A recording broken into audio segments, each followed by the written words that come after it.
ओम नमो भगवते वासुदेवाय नारायणं नमस्कृत्य नरं चैव नरोत्तमं देवीं सरस्वतीं व्यासं ततो जयमुदीरये। हे कृष्ण करुणा सिंधु दीनबंधु जगत्पते गोपेश गोपिका कांत राधा कांत नमोस्तुते। तप्त कांचन गौरांगी राधे वृंदावनेश्वरी वृषभानुसुते देवी प्रणमामि हरिप्रिये। जय श्री कृष्ण चैतन्य प्रभु नित्यानंद श्री अद्वैत गदाधर श्रीवासदि गौरभक्त वृंदा।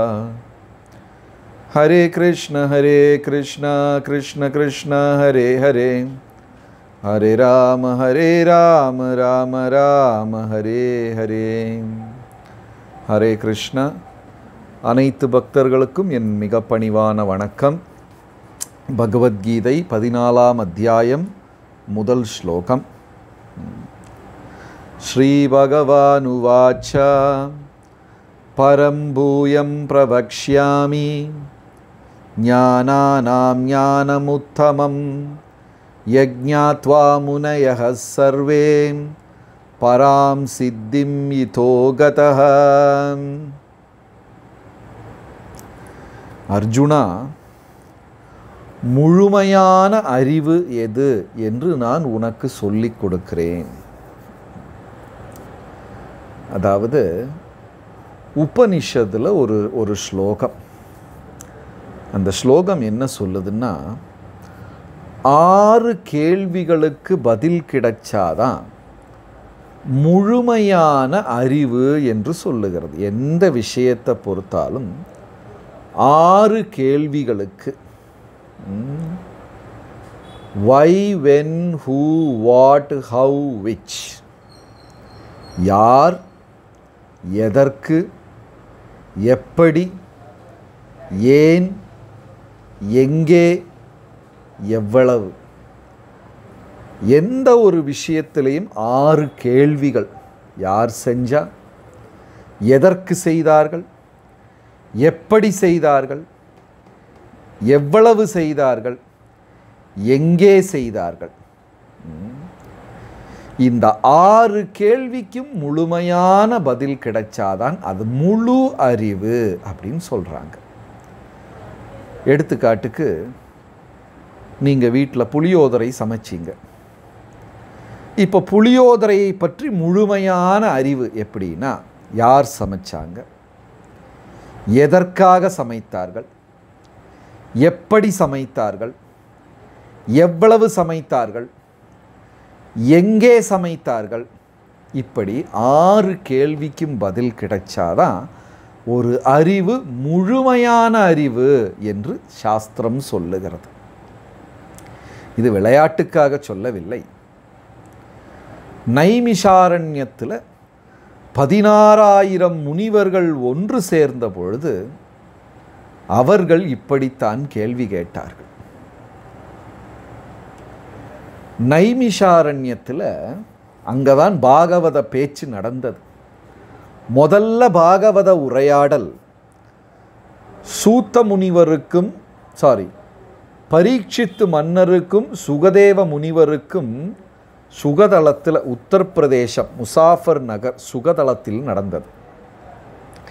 2வது ஸ்ரீமத் பாகவத உரையாடல் நைமிஷாரண்யத்தில் சூத்த பௌராணிகர் 16,000 முனிவர்களுக்கு சொல்லிக் கொடுத்தார். நீங்கள் எவ்வளவு பேர் நைமிஷாரண்யம் போயிருக்கீங்கன்னு தெரியாது. ரொம்ப அதிசயமான ஒரு இடம். அங்கே நடுவில் சக்கர தீர்த்தம் என்ற பெரிய ஒரு தீர்த்தம் இருக்கிறது. ரொம்ப பெரிய தீர்த்தம், சக்கர தீர்த்தம். அது மத்தியில் யாரையுமே விட மாட்டாங்க.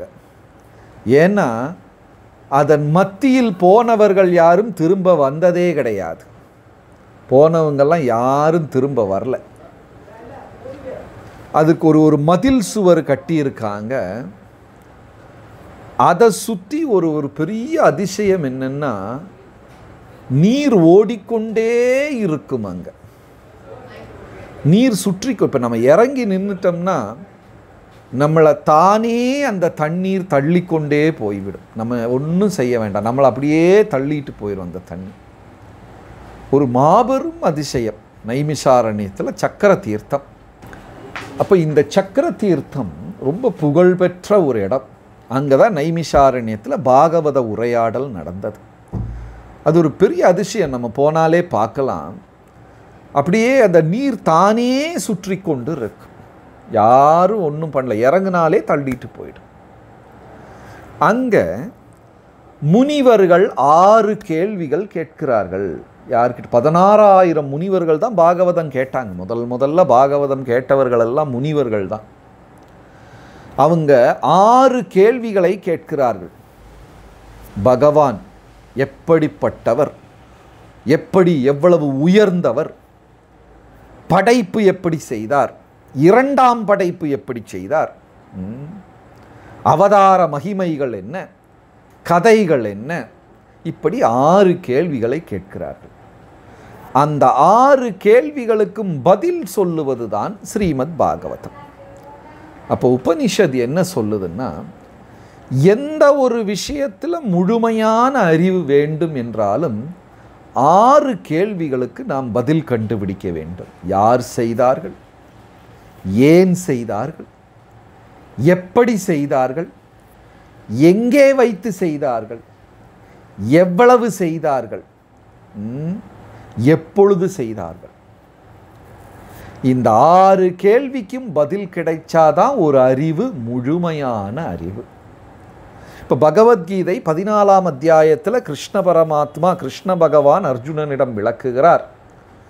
ஞானம் இந்த படைப்பு, இந்த படைப்புக்கு பின்னால் இருக்கும் இறைவன், படைப்பின் பகுதிகள், நீ யார் அப்படின்னு கேள்விகளுக்கெல்லாம் பதில் சொல்லுகிறார்.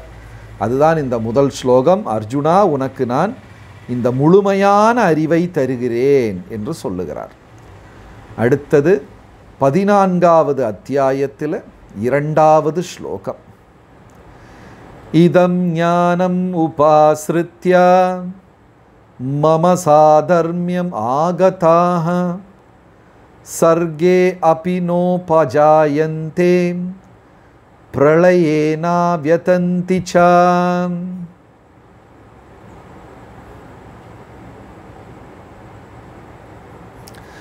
இந்த அறிவு ஞானம் என்னவென்றால், இந்த ஞானம் முழுமையாக நீ அறிந்து விட்டால் அர்ஜுனா, நீ என் நிலையை அடைந்து விடுவாய். அதற்கப்புறம் பிறப்பு இறப்பு என்ற பிரளயத்தில் மாட்டிக்கொள்ள மாட்டாய். பாருங்க, இங்கே 5 விதமான மோட்ச பதத்தை பற்றி சொல்லுகிறார்கள். நம்மெல்லாம் இந்த பிறப்பு இறப்பு அப்படிங்கிற சம்சார சாகரத்தை தாண்டி, இந்த கடலை தாண்டி பகவான் கிட்ட போகணும். அதுதான் இந்த பிறவியின் உத்தேசம். பிறவி பெருங்கடல், சம்சார சாகரம் என்றெல்லாம் சொல்லுகிறார்கள். அதோட உத்தேசமே அதுதான். இந்த வாழ்க்கையை முடித்து கொண்டு நாம் பகவானிடம் போய்விட வேண்டும். சம்சார சாகரம், இந்த உடல் என்பது ஒரு படகு மாதிரி. பகவானின் திருவடி ஒரு படகு மாதிரி. அந்த படகில் ஏறிக்கொண்டு இந்த சம்சார கடலை தாண்டி பகவானிடம் சென்று விட வேண்டும். போனோம்னா 5 விதமான மோட்சங்கள் உண்டா. சாரூபியம், பகவானுடைய அந்த அழகான உருவத்தை நமக்கும் தருவார்கள். சாரூபியம். சாலோக்கியம், பகவானுடைய அதே உலகத்தில் வாழக்கூடிய உரிமையும் நமக்கு கிடைக்கும். சாமீப்பியம், பகவானுக்கு பக்கத்தில் நம்மளால் வாழ முடியும், சமீபம். சார்ஷ்டி, பகவானுக்கு இருக்கிற அத்தனை ஐஸ்வர்யம் நமக்கும் கிடைக்கும், நாமும் அதை அனுபவித்து கொள்ளலாம். நமக்கும் 4 கை கிடைக்கும், நமக்கும் பகவானுடைய ஐஸ்வர்யங்கள் எல்லாம் கிடைக்கும். ஐந்தாவது சாயுஜ்யம். பகவானினுடைய திருவுடலிலிருந்து வரும் ஒளியில் நாம் இரண்டர கலந்து விடலாம். இது மட்டும் வைணவர்கள் விருப்பப்படுவது கிடையாது. எங்களுக்கு அது வேண்டாம் என்று சொல்லி விடுகிறார்கள். மொத்தம் 5 விதமான மோட்சம்: சாலோக்கியம், சாரூபியம், சாமிப்பியம், சார்ஷ்டி, சாயுஜ்யம். சாயுஜ்யம் என்ற அந்த ஒரு மோட்ச பதம் மட்டும் எனக்கு வேண்டாம் என்று பக்தர்கள் சொல்லிவிடுகிறார்கள். எங்களுக்கு அது வேண்டாம். சாமிப்பியம், பகவான் பக்கத்தில் நாங்கள் வசிக்க தயார். சாலோக்கியம், அதே உலகத்தில் பகவான் இருக்கும் உலகத்திலேயே நாம் வாழ தயார். சார்ஷ்டி, பகவானுடைய அனைத்து ஐஸ்வர்யங்களையும் பெற்றுக்கொண்டு வாழ தயார். சாயுஜ்யம் மட்டும் வேண்டாம். பாருங்களேன், பகவானுடைய நாமஜபம் செய்து தூய பக்தர்கள் ஆகிவிட்டால் அவருடைய அனைத்தையும் அந்த பக்தர்களுக்காக தந்து விடுகிறார். அவர் உலகம், அவர் ஐஸ்வர்யம், அவர் பக்கத்திலேயே அவர் உருவம், சாரூபியம், அவர் உருவத்தை கூட பக்தர்களுக்கு தந்து விடுகிறார். அதனால் இந்த மோட்ச பதம் என்று சொல்வது மிக உயர்ந்தது. ஆனால் தூய வைணவர்கள் மோட்ச பதத்தை கூட விரும்புவது கிடையாதான். அது கூட எங்களுக்கு வேண்டாம் என்று தூய வைணவர்கள் சொல்லிவிடுகிறார்கள். பகவானை சேவை செய்யும் பெரும் பாக்கியம் மட்டும் போதும், வேற எதுவுமே எங்களுக்கு வேண்டாம் என்று சொல்லிவிடுகிறார்கள். சரி, அடுத்தது 14ஆம் அத்தியாயத்தில் 3வது ஸ்லோகம். பகவத்கீதை 14ஆம் அத்தியாயத்தில் 3வது ஸ்லோகம். மம யோனிர்மஹத் பிரம்மா தஸ்மின் கர்ப்பம் ததாம்யஹம் சம்பவஹ சர்வபூதானாம் ததோ பவதி பாரதா. பிரம்மன், அந்த பிரம்மனின் உறைவிடம், அந்த பிரம்மனுக்கு நான் தான் பீஜம், விதை நல்குகிறேன், உயிர் கொடுப்பத பரதகுலத் தலைவனே என்று பகவான் அர்ஜுனனுக்கு விளக்குகிறார். அதாவது இப்போ நான் 4 விதமான மோட்சத்தை பற்றி பேசினேன். 5 விதமான மோட்சம். முதல்ல சாரூபியம், பகவானுடைய அதே உருவம் நமக்கும் கிடைக்கும். சாலோக்கியம், அவர் உலகத்தில் நம்ம வாழலாம். சாமிப்பியம், அவர் பக்கத்தில் வாழலாம். சார்ஷ்டி, பகவானுடைய அனைத்து ஐஸ்வர்யங்கள் நமக்கும் கிடைக்கும். சாயுஜ்யம், பகவானினுடைய உடலிலிருந்து வரும் ஒளியில் இரண்டர கலக்கலாம். ஆனால் வைணவர்கள் இது வேண்டாம் என்று சொல்லுகிறார். அவர் உடலிலிருந்து வரக்கூடிய ஒளியில் கலக்கும் விருப்பம் எங்களுக்கு இல்லை. அந்த பிரம்மமே வேண்டாம். ஆனால் பகவான் என்ன சொல்லுகிறார்? அந்த பிரம்மத்தையும் நான் தான் நிலைநாட்டுகிறேன் என்று சொல்லுகிறார். நிறைய பேர் ஆன்மீகவாதிகள் கடவுளுக்கு உருவம் கிடையாது, கடவுள் பிரம்மமயம் என்று வாதாடுவார்கள். ஆனால் இங்கே ரொம்ப தெள்ளத்தெளிவாக பகவான் சொல்லுகிறார், அந்த பிரம்மத்திற்கும் அடித்தளம் நான் தான். பாருங்க, சுகமுனிவர், நல்ல பாகவதத்தில் அழகான கதை. 16 வருடம் தாயின் கர்ப்பத்திலேயே இருந்து விட்டார் சுகமுனிவர், வெளியே வரல. பாருங்க, சாதாரண பிள்ளைகளெல்லாம் 10 மாதம் தாயின் கருவறையில் இருப்பாங்க.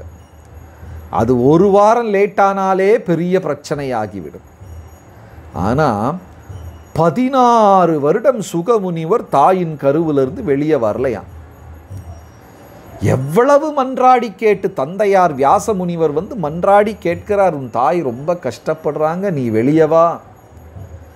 சுகமுனிவர் சொன்னாராம், நான் வெளியில் வந்தால் மாயை என்னை பிடித்துவிடும், பிறப்பு இறப்பு என்ற பெருங்கடலில் நான் விழுந்து விடுவேன், உடலுடன் சார்ந்தவர்களெல்லாம் என் உறவினர்கள் என்று தப்பாக நான் நினைத்து விடுவேன், இந்த மாய வலையில் நான் மாட்டிக்கொள்ளுவேன், அதனால் வரமாட்டேன்னு சொல்லி 16 வருடம் தாயின் கருவறையிலேயே இருந்துட்டார்.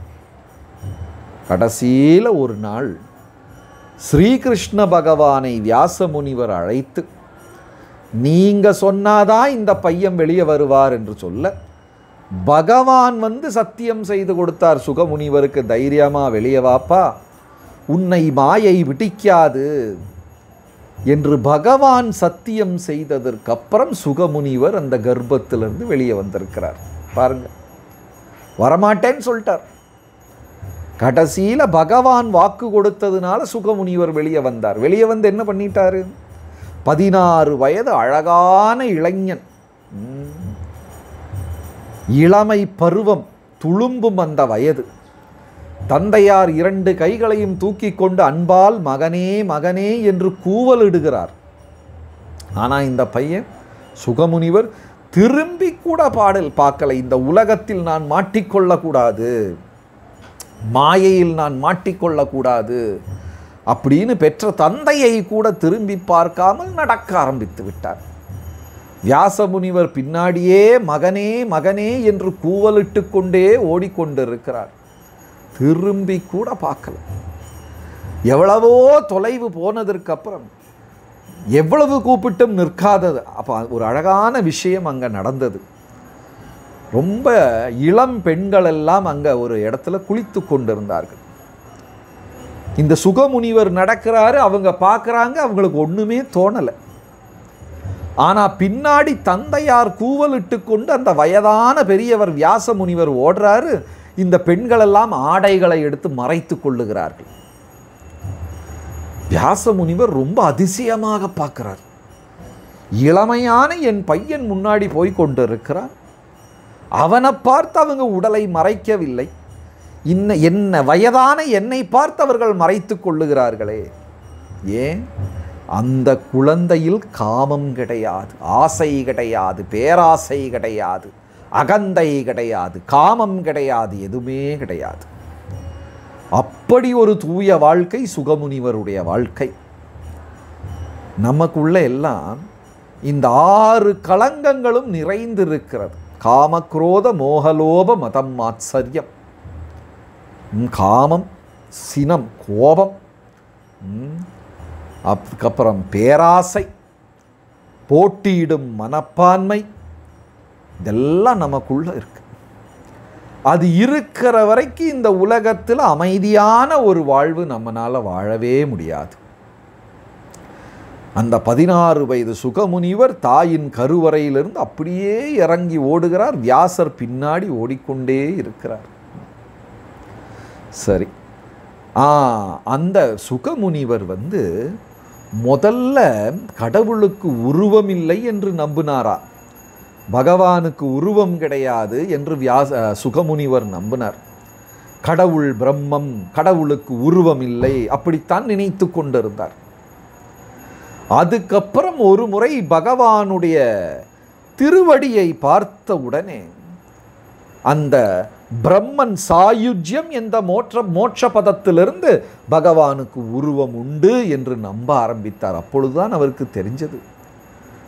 இது ரொம்ப முக்கியம். ஏன்னா ஏகப்பட்ட ஆன்மீகவாதிகள் என்ன நினைக்கிறாங்கன்னா, கடவுளுக்கு உருவம் கிடையாது அப்படின்னு நினைக்கிறாங்க. பெரிய தப்பு. இப்போ நான் சொல்கிறேன், உங்கள் பாப்பா, உங்கள் குழந்தைக்கு கண் இல்லை, மூக்கு இல்லை, தலை இல்லை, கழுத்து இல்லை அப்படின்னு நான் சொன்னால் உங்களுக்கு கோபம் வராதா? பைத்தியக்காரன் என்று என்னை அடிக்க வந்து விடுவார்கள் இல்லையா? அதே மாதிரி வைணவர்களுக்கும் பிடிக்காது. யாராவது போய் நாம் வழிபடும் கிருஷ்ணருக்கு உருவம் இல்லை, அவர் ஒளிமயமானவர், அவருக்கு அழகில்லை, உருவம் இல்லை, அரூபி விரூபி என்று சொன்னால் வைணவர்களுக்கு கோபம் வந்துவிடும்.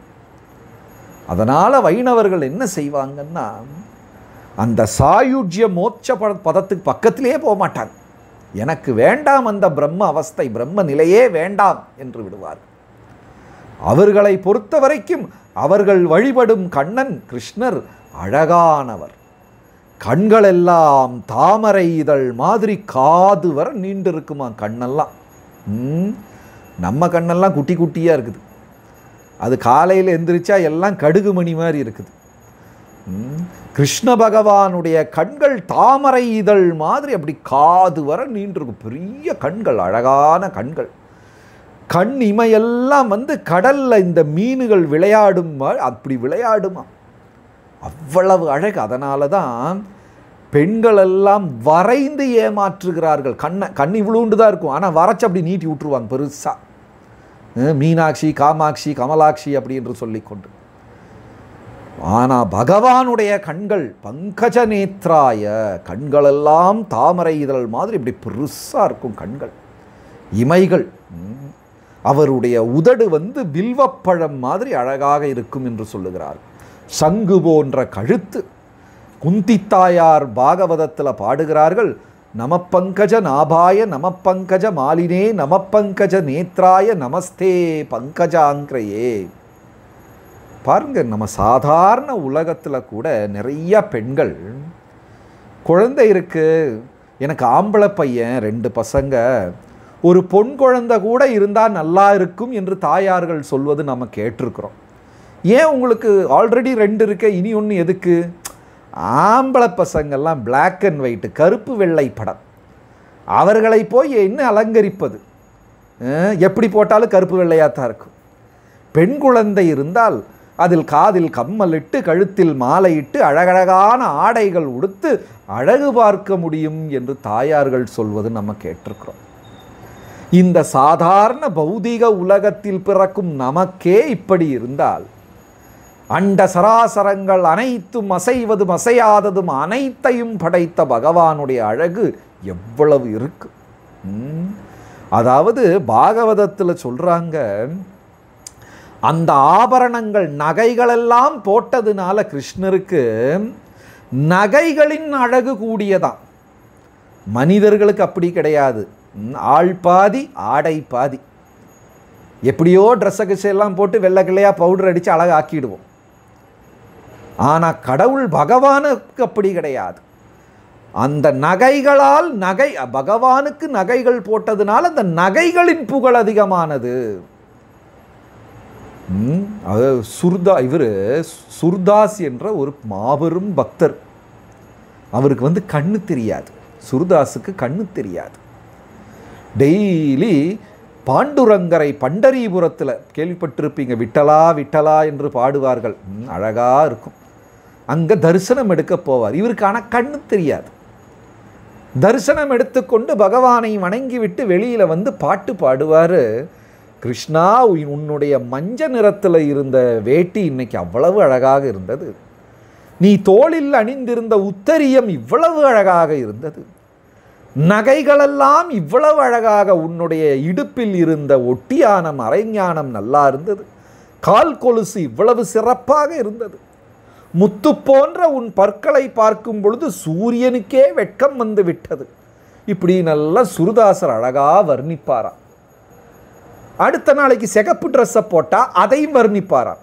ஊர் மக்கள் நினைத்து விட்டார்கள், இவருக்கு கண்ணு நல்லா தெரியும், பொய் பேசுறாரு, கண்ணு தெரியாத மாதிரி உலகத்தை ஏமாற்றி கொண்டிருக்கிறார், இவருக்கு நல்லா கண்ணு தெரியும், இல்லைன்னா எப்படி நம்ம போடக்கூடிய அனைத்து நகைகளையும் இவ்வளவு அழகாக வர்ணிப்பார் என்று ஊர் மக்களுக்கு இது. அதனால் ஒரு நாளைக்கு பரிசோதனை செய்வதற்காக பகவானுக்கு எந்த நகையும் ஆடையுமே போடாமல் பிறந்த மேனியாக பகவானை நிறுத்தி விட்டார்கள். ஒரு நாளைக்கு பூசாரி, அவங்களுக்கு பாருங்களேன் எவ்வளவு கோபம். ஒரு நாளைக்கு பகவானை, இப்போ கூட நீங்கள் கேரள மாநிலத்தில் குருவாயூர் போனீங்கன்னா காலையில் முதல் தரிசனம் இருக்குது 3:45. அந்த தரிசனத்தில் பகவான் ஆடை இல்லாமல் அந்த சிறு கௌபீனம் கோணகம் மட்டும்தான் உடுத்தி கொண்டு நிற்பார். காலையில் இருக்கிற தரிசனம் அதை நிர்மாலய தரிசனம் என்று சொல்வார்கள். அலங்காரம் இல்லாமல், மாலை இல்லாமல், பூக்கள் இல்லாமல் இருக்கும். அது பார்க்கறதுக்கு பெருங்கூட்டம் வரும். அப்புறம் 7 மணிக்கு இளவரசனை போன்று அலங்காரம் செய்வார்கள். 12 மணிக்கு மன்னனை போல அலங்காரம் செய்வார்கள். அதனால் இந்த பக்தர்கள் சுர்தாஸை, அந்த மகாபக்தனை சோதிப்பதற்காக பகவானை ஆடை இல்லாமல் பிறந்த மேனியாக நிறுத்திவிட்டார்கள். அன்றைக்கு அந்த கண்ணு தெரியாத சுர்தாஸ் பார்த்துவிட்டு சொன்னார், நான் இவ்வளவு நாள் நினைத்து கொண்டிருந்தேன் ஆடையும் நகைகளெல்லாம் போட்டு நீ அழகாக இருக்கிறாய் என்று. இன்னைக்கு தான் புரிந்தது, அதெல்லாம் உன் அழகை குறைத்து கொண்டிருந்தது. எதுவுமே இல்லாமல் நீ 1000 மடங்கு அழகாக இருக்கிறாய் என்று வர்ணித்தார். அப்பதான் இவர்களுக்கு புரிந்தது, அவருக்கு உண்மையா கண்ணு தெரியாது, மனக்கண்ணால் பார்க்கிறார் என்று. கண் இருந்தவர்களுக்கு அந்த அழகை பார்க்க முடியவில்லை, கண்ணில்லாமல் சூர்தாஸ் அந்த அழகை பார்த்தார். அப்போ இவ்வளவு அழகான பகவான் இருக்கும்போது பக்தர்களுக்கு இந்த அரூபி உருவம் இல்லாத நிலை அவர்களுக்கு பிடிக்கவே செய்யாது. வேண்டாம் என்று வெறுத்து விடுவார்கள் அந்த நிலையை. சரி, அடுத்த ஸ்லோகத்திற்கு போகலாம். 14ஆம் அத்தியாயம் பகவத்கீதை, 14ஆம் அத்தியாயத்தில் 4வது ஸ்லோகம்.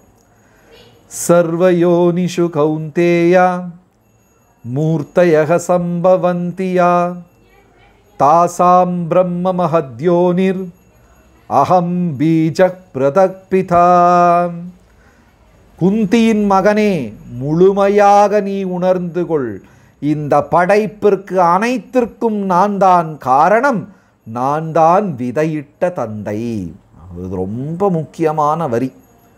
இந்த வரிசை, இந்த ஸ்லோகம், அகம் பீஜ பிரத பிதா. பிதா என்றால் தந்தை, பீஜம் என்றால் விதை. நான் தான் இந்த படைப்பிற்கே விதையிட்ட தந்தை, இதெல்லாம் நான் தான் செய்தேன் அப்படின்னு நேரடியாகவே பகவான் சொல்லுகிறார். இந்த படைப்பு எல்லாமே. இனி ஒரு ஸ்லோகத்தில் கிருஷ்ணர் என்ன சொல்றார்னா, மாதா தாத்தா பிதாமக வேத்யம் பவித்ரம் ஓம்கார ரிக்யஜுர்சாம ஏவச்சா. மாதா, உன்னுடைய தாயும் நான் தான். பிதா, உன் தந்தையும் நான் தான். பிதாமக, உன் தாத்தாவும் நான் தான். உனக்கு எல்லாமே நான் தான். உன் தந்தையும் நான், உன் தாயும் நான், உன் தாத்தா பாட்டன் பாட்டி எல்லாமே நான் தான். நான் இல்லாமல் நீ பிறக்கவே முடியாது சொல்லிட்டார். அவ்வளோதான். இருந்தாலும் அகந்தை பிடித்த மனிதர்கள் கடவுள் இல்லை, கடவுளை நம்புபவன் முட்டாள், கடவுள் இருந்தால் காண்பித்து தா என்று அறைகூவல் விடுகிறார்கள். இதை விட பெரிய சாட்சியம் என்ன வேண்டி கிடக்குது? ஏன்னா மனிதனால் இறைவனின் அருள் இல்லாமல் ஒரு துளி நீரை கூட உருவாக்க முடியாது. நான் உங்களுக்கெல்லாம் ஒரு போட்டி வைக்கிறேன், ஒரு துளி நீரை உருவாக்குங்கள். ஆனால் இந்த படைப்பிலிருந்து எதுவுமே எடுக்கக்கூடாது. இங்கே இருக்கிற பஞ்சபூதங்கள், நிலம், நீர், நெருப்பு, காற்று, ஆகாயம், அதை எடுக்கக்கூடாது. நீங்கள் தனியாக ஒரு துளி தண்ணீரை பண்ணுங்க பார்க்கலாம், முடியாது.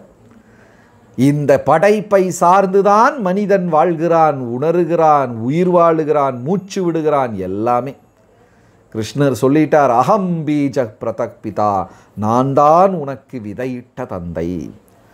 நம்மெல்லாம் பெரும் பாக்கியசாலிகள். இதெல்லாம் இந்த நிலையில் புரிந்து கொள்ள முடிந்தது.